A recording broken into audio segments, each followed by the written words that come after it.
叫到了自己面前，命令他们打开手机一一检查。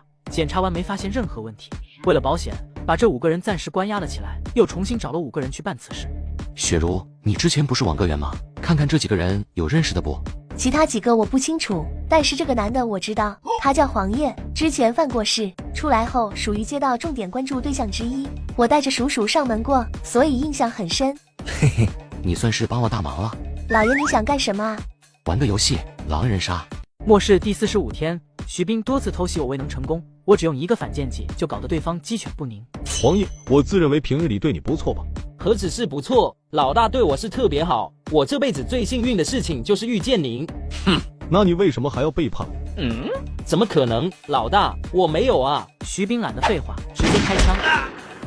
经此一事，徐斌也只能放弃了对我的偷袭行为，而我不打算这么放过他。正好此时李晨风给我发来消息：林默，我收到消息，说横川小区有一个外号叫红龙的人，知道是咱们小区的人去搞的他们，准备带人过来报仇呢。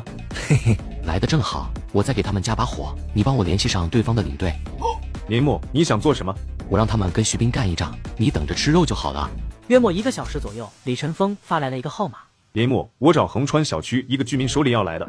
好，你们等我通知就行。这次我祝你一波起飞。拿到账号我添加好友，还备注了一句话：想要枪吗？我有很多。果然，这东西就是好使，对方秒通过。红龙吗？是我，枪怎么出？不出，需要你们抢。什么意思？我把即将要跟徐斌交易的事情全盘托出。我不相信你。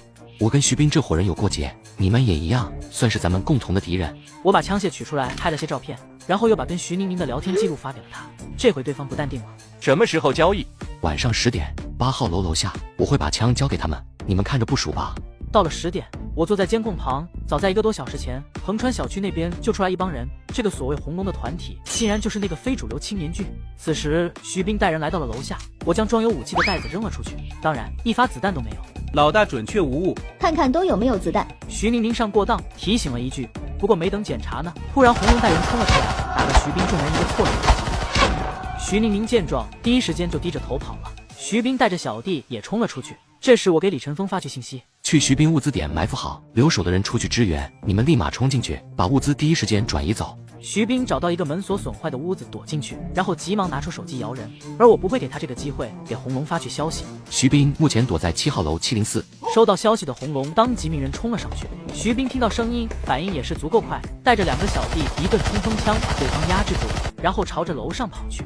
现在在901。没一阵，徐斌又被围了。我尼玛，怎么回事？又追过来了。即便是有冲锋枪的火力，这次也是被击中了胳膊，2个手下全部被杀。1702。随着我再次报出一个地址，徐斌总算是抵抗不住了。上次就是你带人偷袭的我们小区吧？我不是主谋，上次带头的叫胡建军，出主意的是徐宁宁，跟我没关系啊。那2人现在在哪？全都躲起来了。你别杀我，我帮你找他们怎么样？不需要。红龙轻蔑地瞥了其一眼后，直接用刀抹了他的脖子。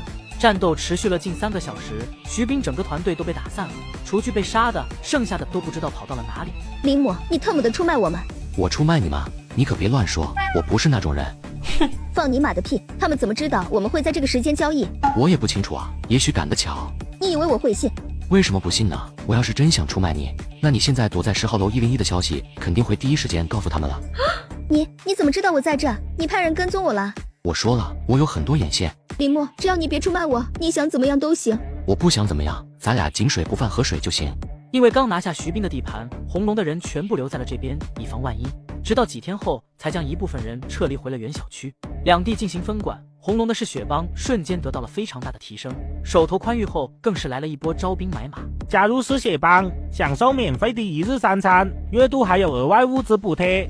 想成为人上人吗？是血帮助你实现梦想，来是血帮体验非凡人生。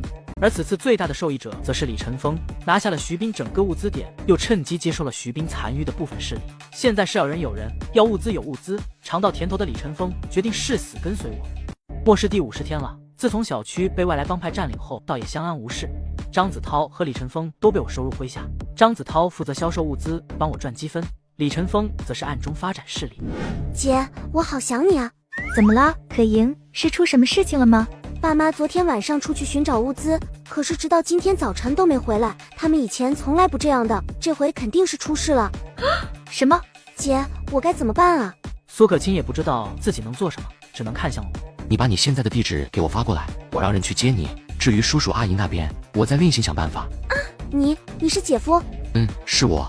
我知道了，姐夫，我这就把地址发给你。挂断电话，我联系上李晨风。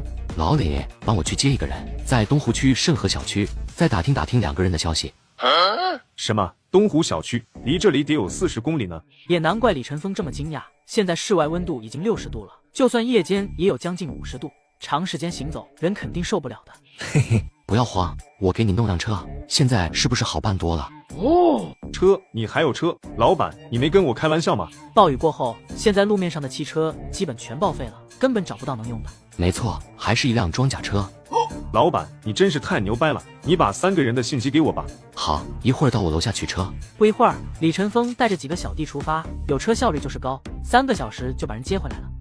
姐夫，两姐妹对视一眼，顿时就泣不成声的抱在了一起。而我则是找李晨风问起了苏父苏母的下落。消息倒是有，不过这是有点麻烦。怎么回事？他们2人因为抢物资得罪了小区里一个叫七星帮的组织，现在人被抓起来关着呢。我跟对方简单交涉了一下，可是对方并不给面子。他们想要什么？100倍的物资赔偿。有点狮子大开口了。老板，要不要搞他们？搞是得搞，不过危险的事情不需要我们亲自出手，你们先回去休息吧。之后，我让苏可盈把我加进了盛和小区的居民群，然后发布了一个悬赏。七星帮关了我2个朋友，谁能帮我安全救出来，这些东西就全是你们的。随即发了2张图片，一张是苏父苏母的照片，另一张则是5箱矿泉水加5箱方便面。这则消息一出，顿时引起一片哗然，不少人都准备行动起来。七星帮也有人在群里第一时间汇报给了帮主。这对夫妇竟然值这么多东西！帮主，我们现在该怎么做？静观其变，谁敢来抢人，就杀了谁。我倒要看看他们胆子有多大。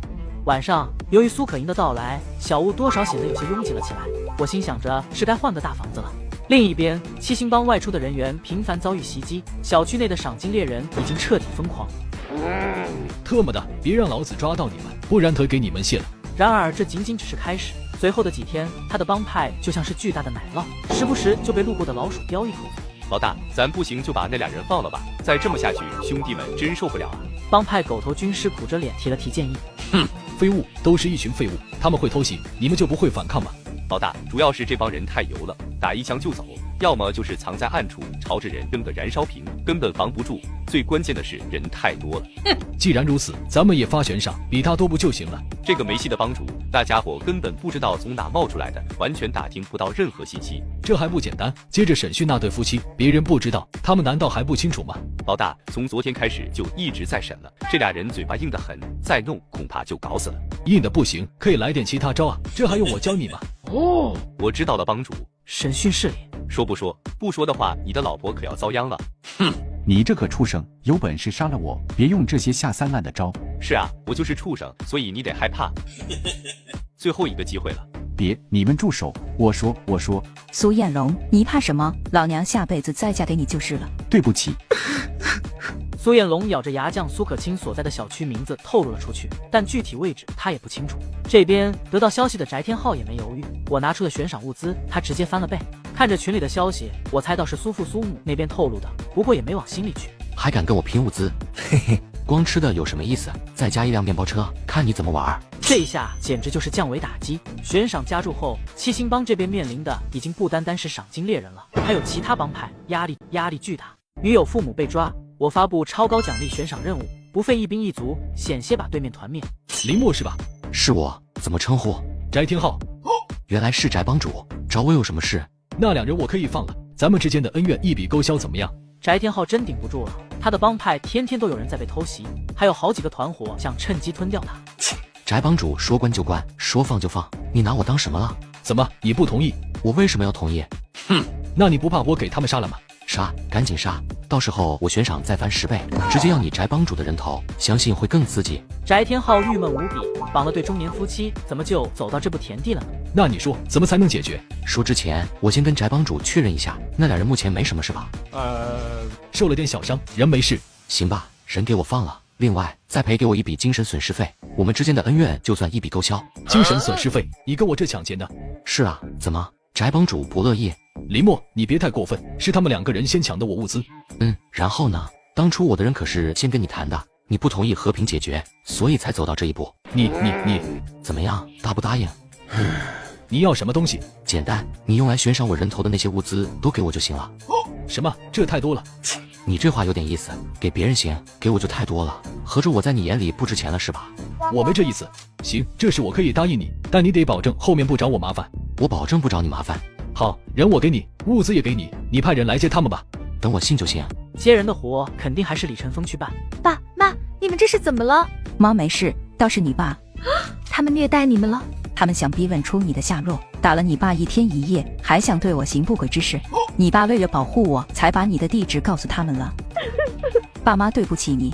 先带叔叔阿姨吃点东西吧，然后可以到隔壁802休息，那边我也做了防护的。好的，老爷。第二天一早，张子韬发来消息，林默，有件事需要跟你说一下。什么事？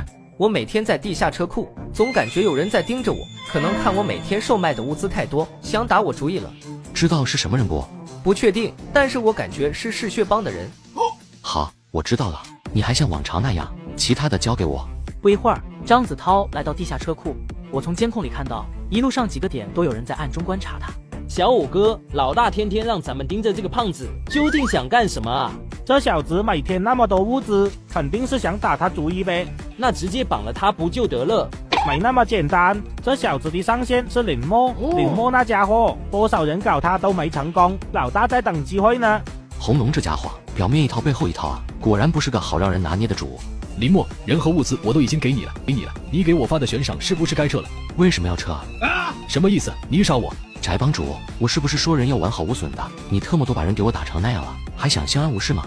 那是因为他不说你的位置。别跟我扯这些没用的，你动了我的人，我也得动你的人，咱们公平办事。那我把绑架他们的人交给你，你放过七星帮？算了，自己留着吧，我没兴趣。说完，我到盛和小区居民群里将悬赏消息改了改。从现在开始，不需要大家救人了。七星帮成员的每个人头可以找我换10瓶矿泉水，骨干成员可以换一箱。众人欣喜异常，这比起深入龙潭虎穴去救人要简单多了。林默，你这是什么意思？非得跟我七星帮刚到底了是不是？是啊，怎么了？不服你可以找我来碰碰，老子嗜血帮的实力谁人不知谁人不晓，你算个什么东西？跟我老大红龙比，你啥也不是。翟天浩先是一怒，紧接着抓住了重点信息。嗜血帮老大红龙，行，你们不让老子过了，那大家救谁也别过了。随即也到群里发布了悬赏任务，嗜血帮成员一个人头可以换3天物资，骨干直接换半个月的。翟天浩搞得风风火火，破釜沉舟。然而红龙不知道自己莫名其妙扛了个雷。等红龙反应过来的时候，已经是3天后了。很多成员稀里糊涂的就死在了外面。到底是什么情况？还没查出来吗？没，老大，这帮人太油了，专挑人少的时候下手。那就给他们设个套，想办法抓个人，先搞清楚事态。我明白了，老大。别杀我！说吧，为什么杀我嗜血帮的人？是七星帮帮主发出的悬赏。这人急忙把知道的全部说了出来。你说的七星帮在什么地方？盛和小区。红龙拿手机搜了搜，距离几10公里啊！对方为什么找自己的麻烦？不对劲，很不对劲。除了这些，你还知道什么？这人又把林默悬赏七星帮的事情交代了出来。红龙把事情分析了一下，罪魁祸首就是林默无疑。这林默可真是留不得了。红龙被我算计，跨区作战把七星帮吞并后，为了报复我，竟然破拆楼体承重墙，我被迫提前搬家。老大怎么办？现在外面全是嗜血帮的人了。慌什么？其他几个帮派怎么说？我问了，他们不打算管咱们这档子的事。唇亡齿寒他们不懂啊，这嗜血帮阵容这么大，火力这么猛，咱们败了他们也别想好。老大，他们是铁了心的隔岸观火呀。嗜血帮休养生息了这么久，哪是七星帮能够抗衡的？小周，哥平时对你怎么样？哥对我自然是没说的。那你带领大家先顶住，哥亲自去找那几个帮派再谈谈看。周宇瞬间懵了，亲自去？鬼他妈信你啊！自己这个帮主他还不了解吗？怕是要跑路吧？行，没问题，哥你放心，我肯定拼尽全力守住。好，哥果然没看错你，坚持住，等我回来的时候，咱们必将逆风翻盘。翟天浩在外面还藏了一些物资，就是以防万一用的。顶着，谁爱顶谁顶吧，老子也不伺候了。周瑜也是没犹豫，拿上帮派内的家当，同样消失得无影无踪。领头的都跑路了，剩下的人哪里还敢玩命？老大，七星帮帮主没找到，不知道跑哪去了。没事，一个小丑而已，成不了什么气候。红龙思索片刻后给我发来消息：七星帮我灭掉了。什么？七星帮被你灭了？刚灭掉的。听说你跟这个七星帮有点矛盾是吧？正好帮了你个忙。你说什么？七星帮帮主可是我大表哥呀，多少年的亲戚了，谁说我们有矛盾了？兄弟，你没把我大表哥给怎么样吧？没，他跑了。那就好，那就好。兄弟，你为什么搞我大表哥呀？什么意思啊？他先动的手，动手你也不能这么做呀。有什么事情大家好商量，你怎么能去灭我表哥的帮派呢？我把无赖精神进行到底。哼，我如何做事，好像轮不到你管吧？我表哥，我为什么不能管？林墨，你别太拿自己当回事，到底是什么情况，你我都清楚。我就当了，怎么了？怎么了？哼，你以为躲在网吧格子里面就绝对安全了，也敢跟我嚣张？嚣张犯法吗？呸！我就问你，嚣张犯不犯法？红龙忍无可忍了，被人当枪使，现在还被疯狂挑衅，直接带着手下杀了回来。第二天早晨，一声巨响从楼下传出，我来到监控室，看到红龙正带着人拆城重墙呢。这红龙是个狠人啊，知道我屋子破不开，竟然想要一栋楼的居民陪葬。刚才什么动静啊？大早晨的吓我一跳，哪炸了啊？嗜血帮的人正在破拆，目前8号楼这边1楼的承重墙已经让他们给炸了，用不了多久，这栋楼可能就塌了。什么？这不是胡闹吗？他们嗜血帮疯了吧？别看嗜血帮人多势众，可把人逼到绝路上，这些居民也不是吃素的。大家一拍即合，当即就朝楼下冲了出去。都别急，都来我门口拿点武器，不然去了也是炮灰。这次我也没吝啬，手枪、冲锋枪、手弩、燃烧瓶什么的都提供出来了。老大，炸药都用了，拆不掉啊？没有别的办法了吗？没有炸药，人力是根本做不到的。去联系其他帮派，看看能不能收购些爆炸物。系统，直接收购这栋楼需要多少积分？提示：收购整栋楼需要1.5亿积分，升级到10级需要4000万积分。宿主需要升级吗？先不用，积分是我留着买豪宅的。整这么栋楼算是怎么回事？挡不住再说吧。而此时，楼下的红龙遇到了麻烦，一大帮居民冲过来，直接攻击他们。不光本楼的，挨着的楼也有人参与进来。毕竟拆楼这种事可是会影响周围所有人。老李，你带人去抢红龙的物资点，抢不到就直接放火烧了。红龙的物资点是之前居委会的仓库，独立的建筑，放火烧不会波及其他人。老大，仓库被一伙人给烧了，这伙人火力很猛，咱们的人都过来支援了，那里的兄弟扛不住。这小区的势力不是都清掉了吗？这伙人不知道从哪冒出来的，而且都是冲锋枪。都是冲锋枪，袭击我们的居民也都有武器，怎么会这样？突然，红龙想到了什么，点火烧楼，然后所有人回去救援仓库。是，老大。林墨，那些居民的武器都是你给的吧？是啊，怎么了？哼，攻击我仓库的人也是你的人。嘿嘿，是啊，气不气？可以啊，你手里的好东西真是多啊。哪里，这不也是没办法吗？谁让你玩这么大呢？不拿点东西出来，那就只能等死了。你等着，我看你能嚣张到什么时候。苟了这么久，到底还是被人逼了出去。我早就做好了搬家的准备，地点都让李晨风勘察过了，离这里不远的富人别墅区璀璨天城。灾变已经近2个月，红龙等人拆除承重墙，造成楼体安全隐患。我带众人搬到了全市最豪华的别墅区。老爷，我们现在的房子很坚固的，如果换个地方，是不是会变得很危险啊？这个问题你们不用担心，我会解决的。那我们怎么过去呢？这一路可是不怎么安全。嘿嘿，一会儿你们就知道了。李队，我先过去，到时候给你消息，你们再分批过去，记得把张子涛带上。到了半夜，从监控确认没什么人了，我从贩卖机上买了辆房车放在楼下，随即带着众人出发。一路上碰到很多不要命的，毕竟房车这东西在这个时候可是相当稀有的。开了得有1个小时，我们到达了目的地。这也太漂亮了吧！乖乖，这就是有钱人的世界吗？太夸张了。老爷，我怎么感觉这里的人有些不对劲呢？哪里不对劲？太安静了吧，一点都没有咱小区那种紧张的氛围。正常，这里的人多数都不缺钱，而且别墅里面多半有一些地下室储藏吃的喝的，短时间内他们是不会暴动的。这样啊，那我们应该就没什么危险了吧？有没有，我们都得按照最坏的情况想。话音刚落，前面猛然窜出3个大汉，手里都拿着枪，显然是想把车逼停。不过我完全没有害怕，依然是轰起了油门。这伙人看我没有停下来的意思，紧忙躲开，然后朝着车窗开枪。防弹车，朝车轮打。卧槽，浩哥，这他妈什么车啊？玻璃防弹就算了，怎么轮胎都打不爆？浩哥，要不要追上去？废话，好不容易来辆车，还能让他跑了吗？不过也不用急于一时，既然来了这里，咱们有时间陪他们慢慢玩。约莫10分钟后，我来到了一座巨大无比的建筑，这是璀璨天城里最大的一栋别墅。之前让李晨风勘察过，这个别墅经历过不止1次的攻击。之所以没人选这里当据点，是因为别墅太大了，四面透风，简直就是活靶子。你们在车上等我，我先进去勘察一下。老爷，我跟你去。老爷，我也去。我自己进去就行，有什么事我自己方便脱身。不一会儿，我进到别墅里面，屋内全是打斗过的痕迹，地上还有几具已经腐烂的尸体。我把尸体还有一些破损的物品全部收入一空间内，等之后再找地方扔掉。系统哥，报价吧。提示：别墅并非宿主资产，想要升级需支付购置费3.84亿积分。我的妈呀，这么贵！含泪支付了巨额购置费。系统哥，升级。提示：璀璨天城北野1号别墅，等级0级，升级到下一级需要20万积分。直接告诉我升到10级需要多少吧。提示：升级到10级需要1.12亿积分。别墅置办下来升到满级后，我可谓是一招回到解放前，积分就剩了5000万不到。肉疼的我开始参观我的新家。有钱人真他妈会享受啊！跟这一比，我住的跟狗窝没什么区别了。最后我来到了地下室，结果发现意外惊喜哦！一间储藏室，酒水、食物什么的全部空了，但是大把大把的钞票、黄金和首饰散落一地。老天爷呀，咱们发财了！我直接全部兑换成积分，整整1.2亿。接着我把众人喊进来，开始收拾屋子。我这时来到外边，在四周布置隐藏摄像头。晚上为了庆祝搬家，弄了一大桌好菜。小林，这别墅我们虽然是搬进来了，可总感觉地方大了不是那么安全。我跟你阿姨轮番守夜吧，万一真要是来什么人就麻烦了。没事，玻璃都是防弹的，大门我也做了加固，该睡就睡。吃过饭，我则是来到了书房。别墅区的监控是一台电脑，小区的监控又是另一台电脑。老爷在忙什么呢？把监控安装好。对了，房间都选好了吗？我们住在2楼，爸妈住在1楼，说是能注意着点外面的动静，也方便早晨起来做饭。不是说了，没必要那么谨慎的。这个别墅跟咱们家其实没什么区别，无非就是更大了而已。可是咱家连炸药都炸不开。嘿嘿，你以为这里就能炸开了？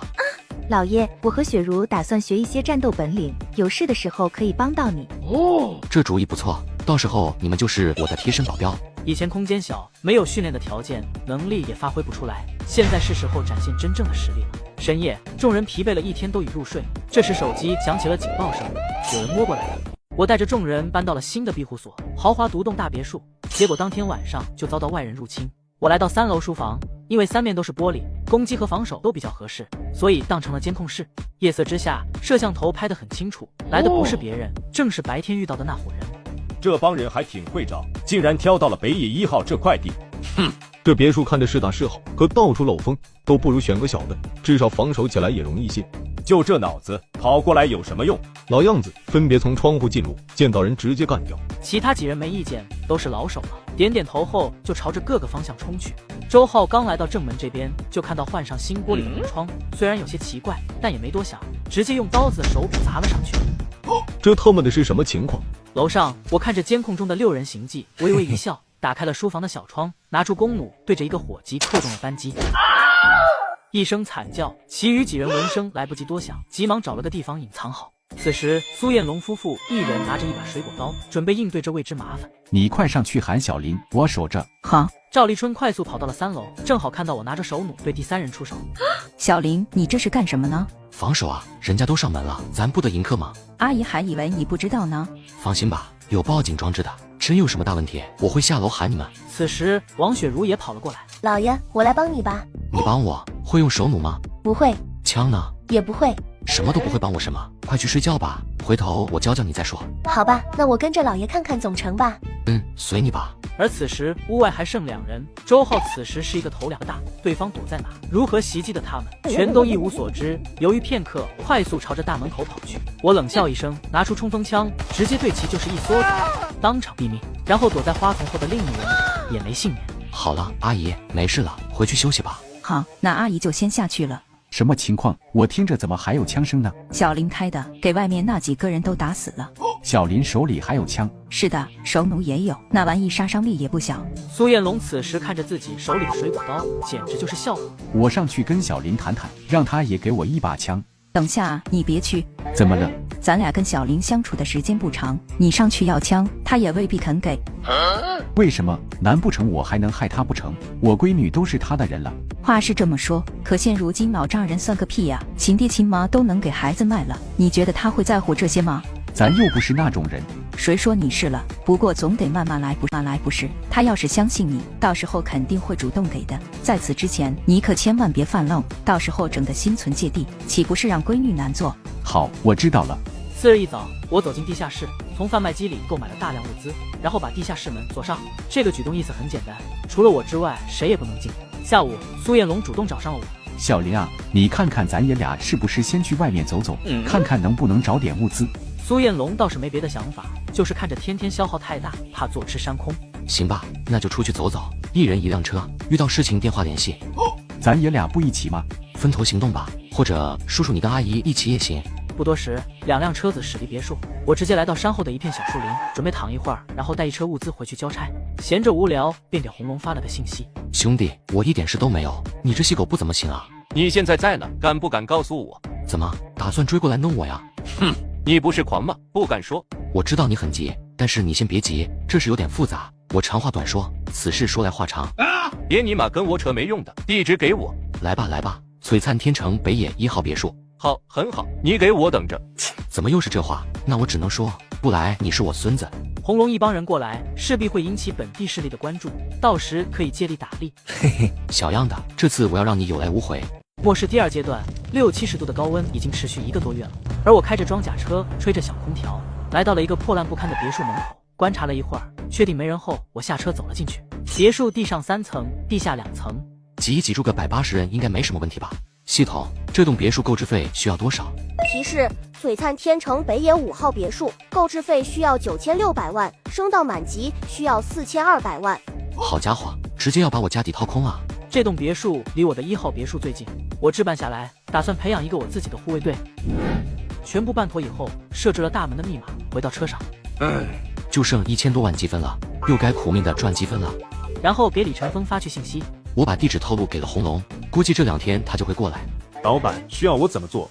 你队伍现在发展的怎么样了？已经有70-80人了，就算跟嗜血帮硬刚也有一战之力。不用硬刚，等他们过来后，你们把他老巢攻下，断了他的后路就行。挂断电话，我悠哉悠哉的回了家。晚上饭桌上，小林，今天我跟你叔叔去联排别墅那边探查了一下，发现人有点多，不是很好下手，我们就去外面逛了逛，物资搜到了一些，但不是很多。没事。见我神色正常，赵立春这才松了口气。饭后，我来到监控室，思考着该怎么赚取更多的积分。突然，别墅外来了一帮人，起码30多个。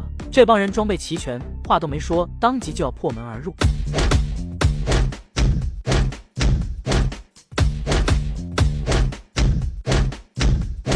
卧槽，什么情况？这么硬？这帮人也是不信邪，拿出枪直接就轰。结果还是一样，根本无法击碎。里面的人呢？给老子出来！你们想要干什么？哼！你们特么的来了我们地盘，跟我们打过招呼了吗？赶紧出来，别让我废话！我没废话，直接送了对方一枪。老九，马德，给我打！枪声就像是鞭炮，根本停不下来。都是新鲜的子弹啊，何苦呢？卖给我不好吗？一群败家玩意儿！各位，够了没？要不咱们打个商量？外面众人都凌乱了，怎么短短时间内，这北野别墅就这么坚不可摧了呢？你们到底是什么人？普通人。我看着不像。那就是仙人。你耍我？你真有意思。我说普通人你不信，我说仙人你说我耍你，那你说我是什么？你特么少跟老子废话，赶紧把你们手里的物资和女人交出来，不然都得死。你这么聊就没劲了，要不你进来试试？你刚才说的商量是什么意思？简单，我们双方交换一下物资如何？你想要什么？钱、枪还有子弹。那你有什么呢？水够吗？闻言，黑五不由得眼前一亮。不过他想的不是交换，而是怎么进去直接动手抢。说吧，你想怎么换？1箱水换10公斤黄金或者现金，也可以换2把手枪或者50发子弹。可以，我同意了。你开门吧。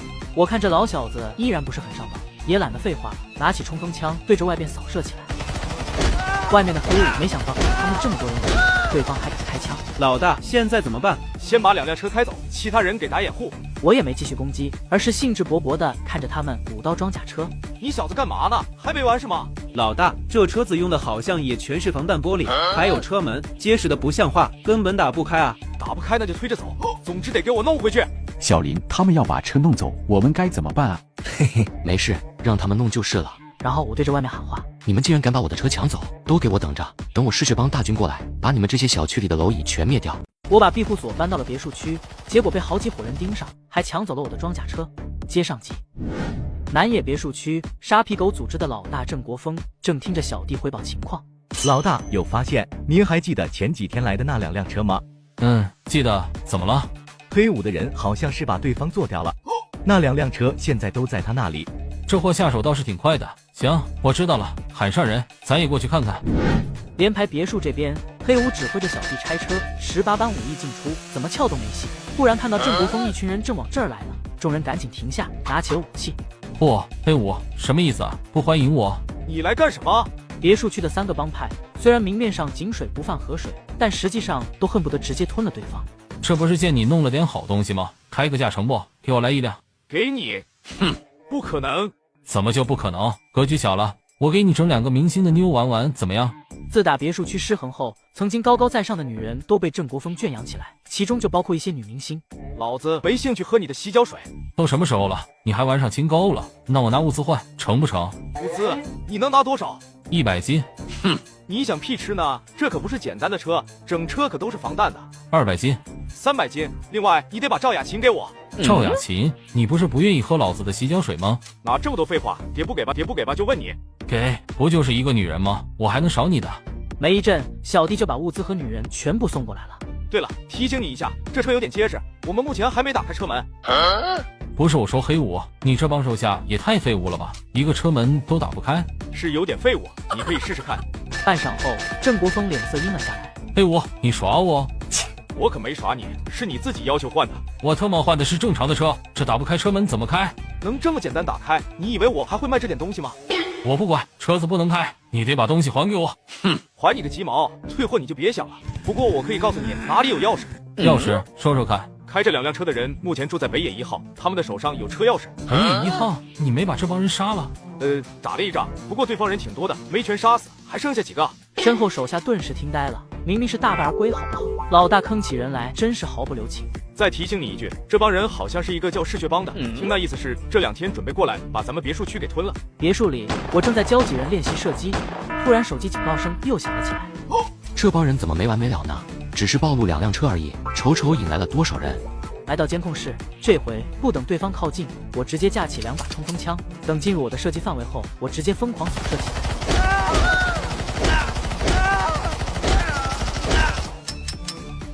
郑国峰大惊失色，他还没动手呢，对方竟然先动手了。给我弄死他们！随着对面开始反击，我只能关上窗户，先停止射击。冲锋枪的火力还是差点意思，得想办法弄点重火力武器了，比如加特林、巴雷特啥的。嘿嘿，外面一帮人跟黑五等人一样，费了9牛2虎之力，连大门的防御都破不开。老大，不行，这别墅坚硬的吓人，玻璃和大门根本破拆不开啊！郑国峰想起黑五跟自己说的那些话，此时他就算是再傻，也知道被当成枪使了，最终骂骂咧咧的带人走了。我发现庇护所周围有人监视，原来是嗜血帮成员。红龙准备跨小区来报复我，可他不知道，这将是他最后悔的一个决定。别墅区内3个帮派已经和其中2个打过交道，剩下一个领头的叫花姐，手下都是收留的女人和孩子。倒不是说她多善良，这些女人甚至孩子都需要给她做事，包括是杀人。黑五和这个傻逼狗，这帮人都退2逼了，只能看看这个花姐适不适合当合作伙伴了。我拿出一架无人机，操控着在别墅区找花姐的据点。不一会儿，发现东野有一个别墅里聚集着不少女人，我直接控制无人机飞了进去。什么情况？上面好像有东西。花姐，刚才飞来一个无人机，上面有个小纸条和一部手机。给我看看。我是北野1号新搬来的居民，希望可以换一些物资。花姐思索片刻，把手机给了手下。喂，你好，是花姐吗？我是花姐的手下。那能麻烦让我跟花姐谈谈吗？直接跟我说就行，我会转达。我想用水给你们换一些物资。你有多少水？想换什么物资？水很多，我要钱、黄金、枪和子弹。女人看了看花姐，花姐却是点点头。可以，你想怎么换？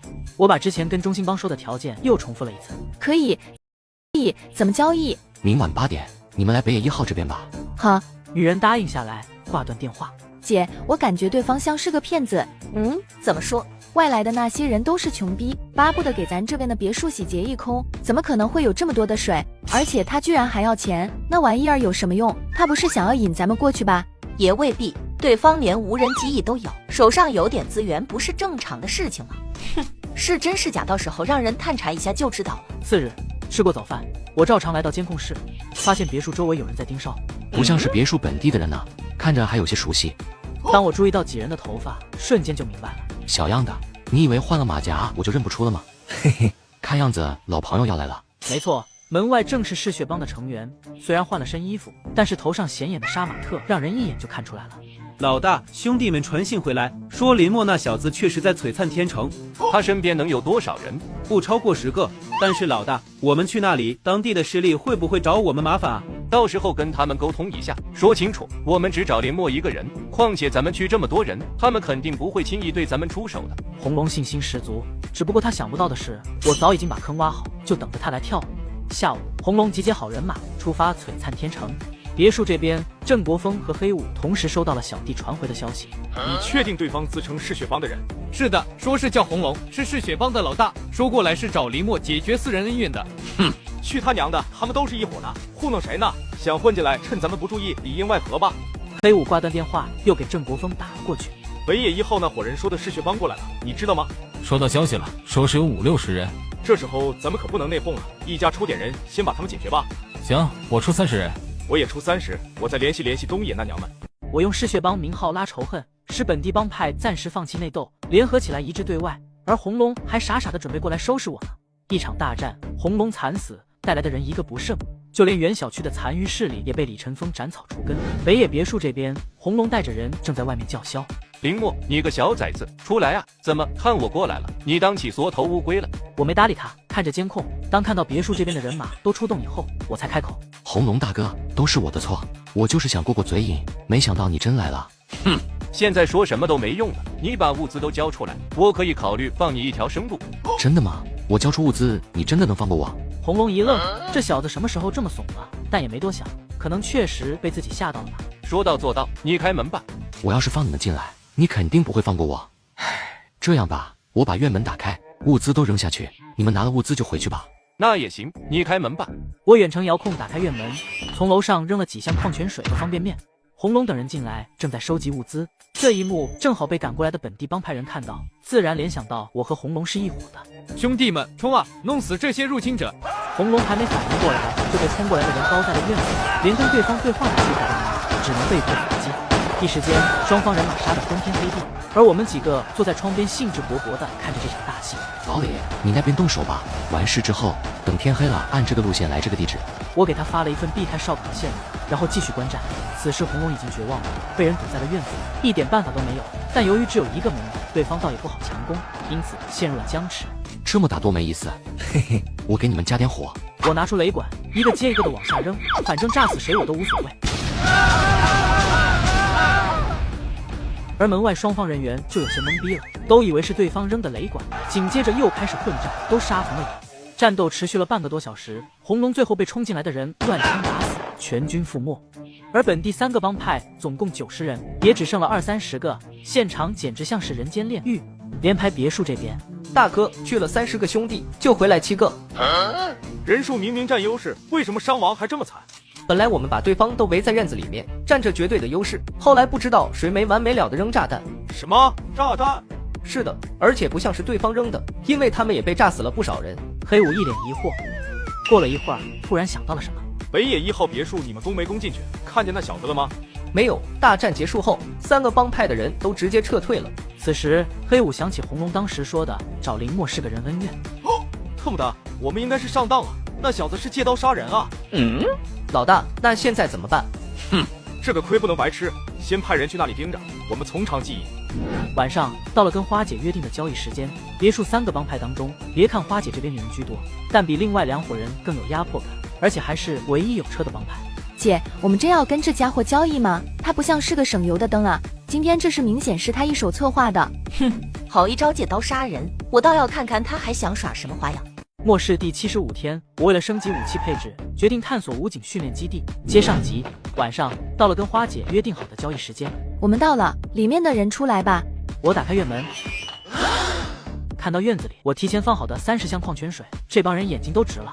这些只是定金，只要你们东西足够多，谁管够？小弟弟，这些水全部送给我们了。大姐，不是送，只是拿出的一点诚意。那么你的这个诚意不多啊，而且无论你给不给，我都可以抢走，不是吗？中心帮和沙皮狗都来过了，如果你还有这种想法的话，你也可以试试。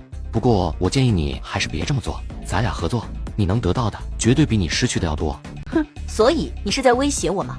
威胁就太严重了。我只是希望咱们能和谐安稳的各取所需。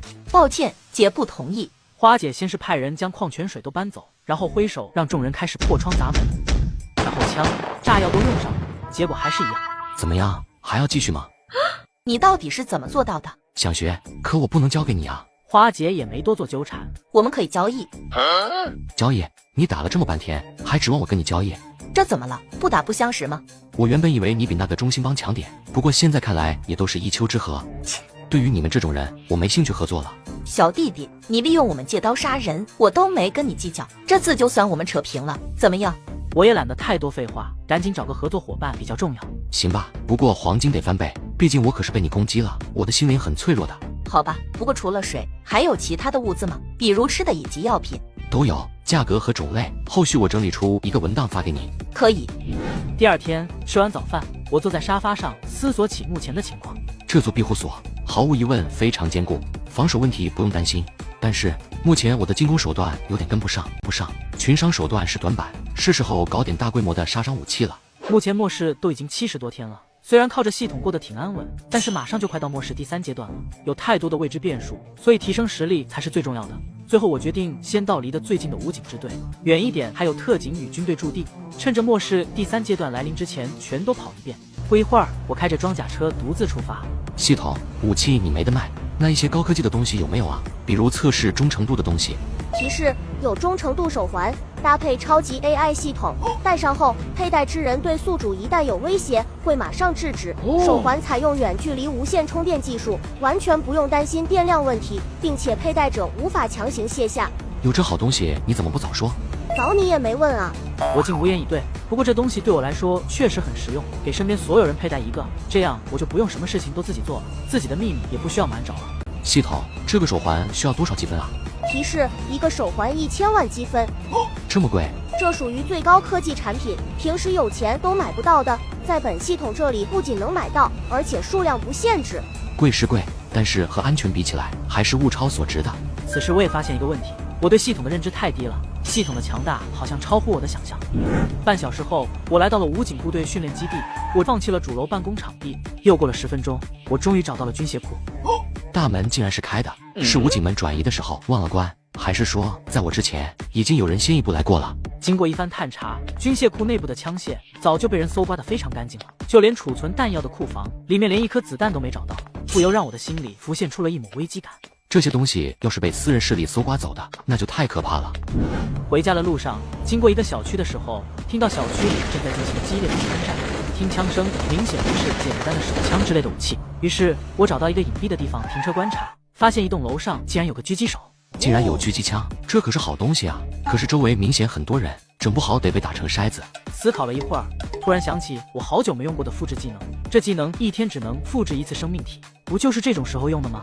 我召唤出一个假的黑雾，带了个针孔摄像头，悄悄潜伏过去，很顺利的就到了顶楼。这人虽然有狙击枪，但是一点侦查意识都没有，直接解决掉他，把缴获的狙击枪送回车上，然后开车回家。假黑雾则是进入小区当人肉摄像头。回家后，我打开录像，竟然发现了了不得的事情，让我对这个末世有了新的认识。接上集，回家的路上，我碰到了一场小区混战，趁乱缴获了一把狙击步枪。回家后，通过假黑五身上的摄像头，我发现了惊天秘密。孙哥，老刘被人干掉了，武器也被拿走了。怎么可能？这个小区被咱们包围的，没有人能活着跑出来了。大哥，发现一个人被兄弟们干掉了，这小子有手枪。走去看看。孙哥，这人我认识，是离这里不远处璀璨天城里中兴帮的老大。我们下个目标就是这个小区。就发现他一个吗？是的，没看到其他人，但是在不远处发现有车轮印，看样子是刚离开不久的。一个帮派老大怎么会独自一人过来？难道被小弟背叛了？大哥，这小区是别墅区，物资肯定很多，图的这2个小区都太穷了。哼，兄弟们，立功的时候到了，把这帮家伙做掉，再把他们的车带回去。深蓝营地的上层一定会重重嘉奖咱们。孙哥，你尽管指挥，大伙都听你的。好，今天我们先休息，明天出发璀璨天城。深蓝营地是什么？这伙人看着起码100-200人，而且个个武器精良，但是在这个营地好像也只是底层人员。他们要是过来，这小区的3个势力根本挡不住。虽然庇护所防御不用担心，但是如果被这些人盯上，可不那么好对付了。无奈我只能看看从系统那里能不能了解到一些事情。系统，你到底是什么样的存在啊？这场天灾又是怎么产生的？还有，你要钱究竟有什么用呢？提示：有很多事情已经超出了宿主的理解和认知，我不能说，我只能提示宿主，积分很重要。那除了超级 AI 手环，还有没有对我现在有帮助的东西？针对现在的情况，有超级作战服，能阻隔零下60度到零上80度的极端天气，还可以提升人员的各项身体素质，而且外观和普通衣物没有区别，最主要的是可防弹。这个东西确实比较实用啊，如果拿出去卖，一定能卖个好价钱。嘿嘿，系统多少积分啊？提示：售价5000万积分。这也太贵了吧！5000万，我得找100公斤黄金才能买一个。虽说黄金现在不值钱，但也不是遍地都是啊。赚取积分不一定只是这些方法，还有很多需要宿主自行探索。好吧，那你说积分很重要，除了这些还能干什么呢？提示：积分可以购买超级智能人，智能人分家用型和作战型，身体构造和人类一样，绑定后对主人无条件服从，售价8000万积分。积分还有最主要的用途，可以打造超级庇护所，和现在升级现有的房屋不一样，是本系统产出的独立庇护所，可移动，面积和内部功能可选配，售价200亿积分起。我的妈呀，果然超出我的认知了，200亿还是起步，那得什么样子啊？宿主需要赚取更多的积分，才能在接下来的末世中有一席之地。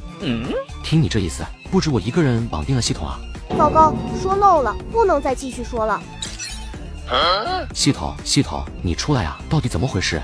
我喊了半天，系统也不出现了。看样子我说对了，除了我还有其他人绑定了系统，可能离得比较远。不过看超级庇护所的属性，以后大家应该是会碰到的。接着我考虑着该怎么应对这伙人，自保没问题，关键得想办法把对方一网打尽，不然后续的麻烦不会少。想了想，我联系到花姐，有一伙神秘组织准备攻打这个小区，你最好能联系其他2个帮派共同抗敌。你怎么知道的？你不用管我怎么知道，明天他们就会过来，毕竟有合作关系。我好心提醒你一下。不会是你惹的麻烦，想拿我们当枪使吧？毕竟这种事你可做过一次了。和我可没关系，他们已经屠了2个小区了，下一个就是这里，信不信由你。别说这3个帮派可以先消耗一波对方的实力。接着我从系统购买了7个超级 AI 手环，以定位手环的名义给屋内的5人还有李晨风、张子涛1人佩戴1个，然后让李晨风等人在小区安装了摄像头，小区的3个出口也都提前找到伏击地点，等小区内爆发大战之后，确保不会有人逃出去报信。庇护所里，我把每个屋都设置了射击口，提前放置了武器和弹药。屋里的5人这些天都进行了射击训练，用枪都没问题。接着在2辆车上都放了雷管和汽油，到时候以车为诱饵，作为最大杀招。最后让李晨风带人出来收尾。这一战3大帮派下场不会太好，和花姐虽然有合作，但是从上次他攻击我就能看出此人不可信。我这次的最终目的是解决掉所有人，把整个小区拿下。高温末世第80天，我做好了充分的准备迎接一场大战。一个隶属于深蓝营地的队伍，100多个装备精良、心狠手辣的人将要进攻我所在的小区。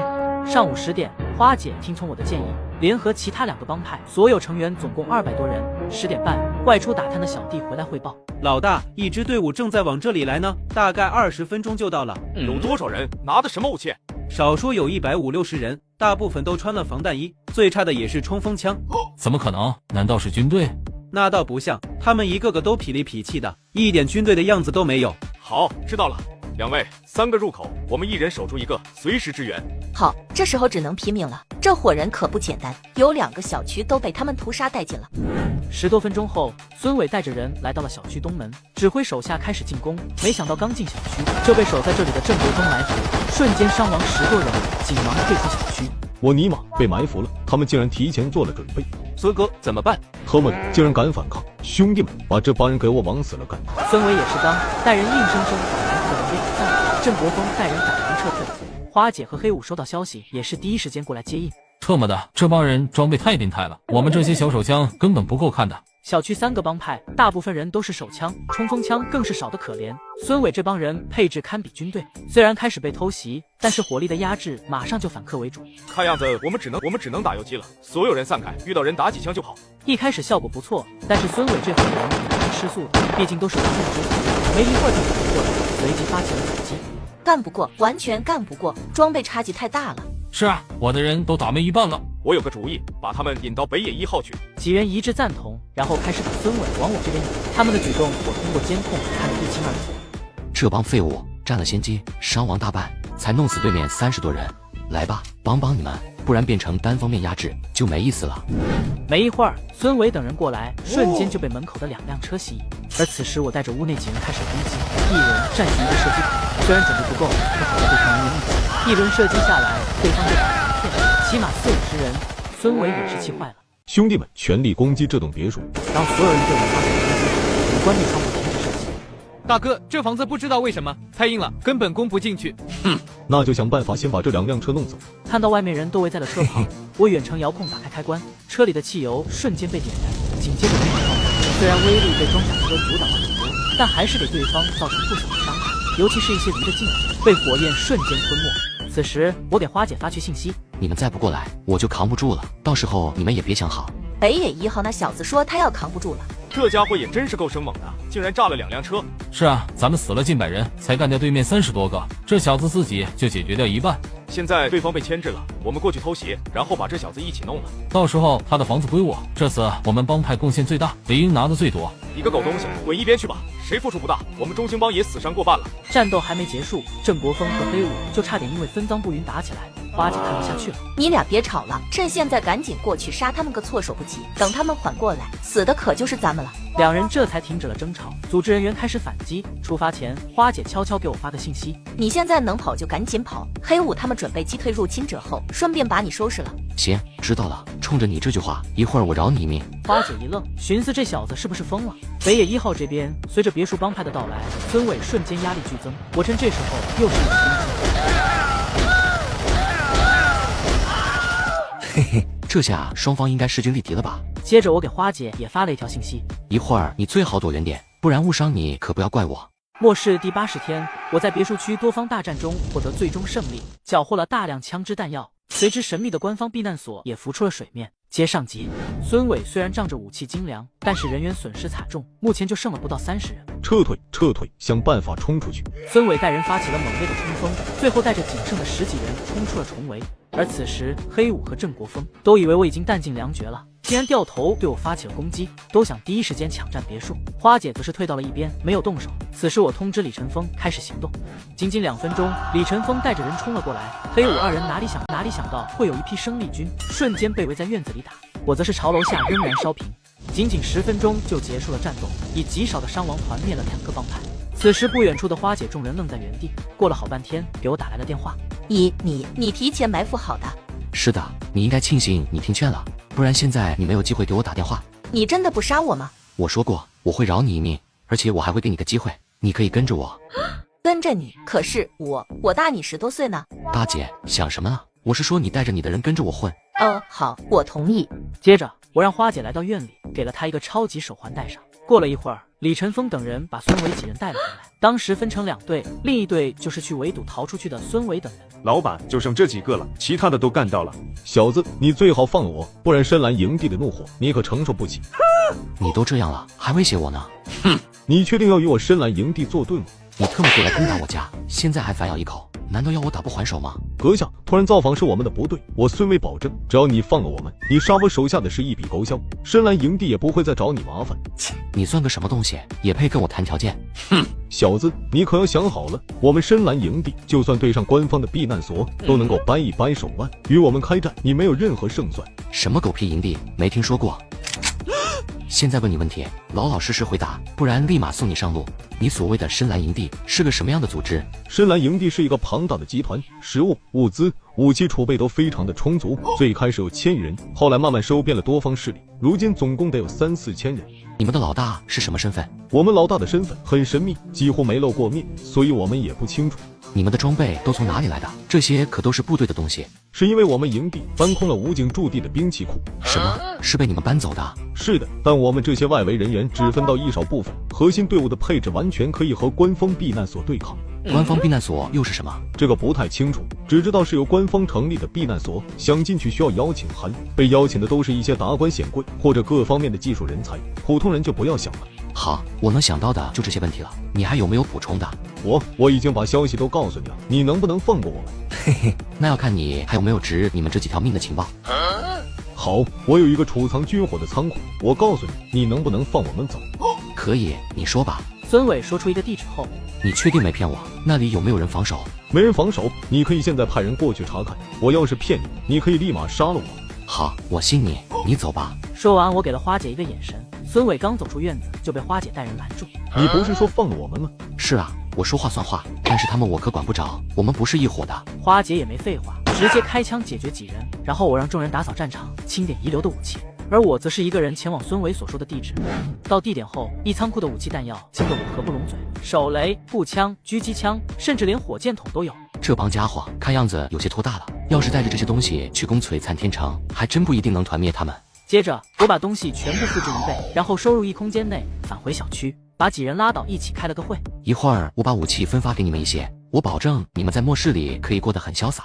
你们唯一要做的就是无条件服从我的命令。